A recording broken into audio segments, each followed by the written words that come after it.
როგორც ჩანს, ამ წლის პარიზის ავიასალონზე, რომელიც ყოველ 2 წელიწადში ერთხელ იმართება, ყველაზე თვალწარმტაცი სანახაობა გამოცდილი მფრინავების მიერ პილოტაჟის გასაოცარი უნარების დემონსტრირება იყო. ნამდვილი სიახლეები კი ისეთ დეტალებში იმალება, რომლებიც რიგითი ადამიანებისთვის ნაკლებად საინტერესოა, თუმცა ისინი მნიშვნელოვანია ბიზნესის წარმომადგენლებისთვის, რომლებიც ყოველთვის კონკურენტებზე უპირატესობის მოპოვების, ნაკლები დანახარჯების და გაუმჯობესებელი უსაფრთხოების გზებს ეძებენ. თვითმფრინავები სულ უფრო თანამედროვე ხდება. ვხედავთ თვითმფრინავებს, რომლებიც უფრო ეკოლოგიური და მწვანეა. სამგზავრო თვითმფრინავების ორმა უდიდესმა მწარმოებელმა და ერთმანეთის მუდმივმა მეტოქემ ბოინგმა და აერობუსმა ძველი და გამოცდილი მოდელები წარმოადგინა, რომლებიც გააუმჯობესა. ახლა მეტ მგზავრებს იტევს და ნაკლებ საწვავს მოიხმარს.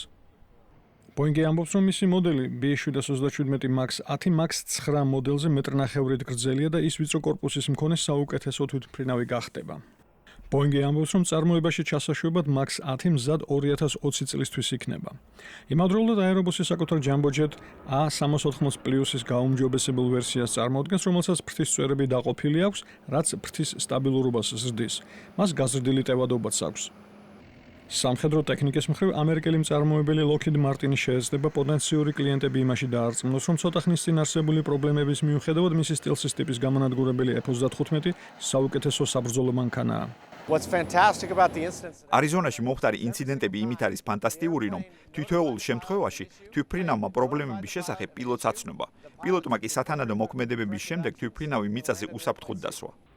დრონებმა ადრინდელთან შედარებით მეტი ყურადღება მიიპყრო. აქვე იყვნენ გამომგონებლები, რომლებიც ინვესტორების მიზიდვას ცდილობდნენ. უსაფრთხო და ეკონომიური მფრინავი ავტომობილის შემუშავების იმედი ხომ ყოველთვის არსებობს. ეს უკეთესი ავტომობილია, რადგან იმავდროულად თვითმფრინავიცაა და ასევე უკეთესი თვითმფრინავია, რადგან იმავდროულად ავტომობილიცაა. ის მიმზიდველად გამოიყურება და სულ რაღაც 1.6 მილიონი დოლარი ღირს. იმედია, ოდესმე მის ფრენასაც ვიხილავთ.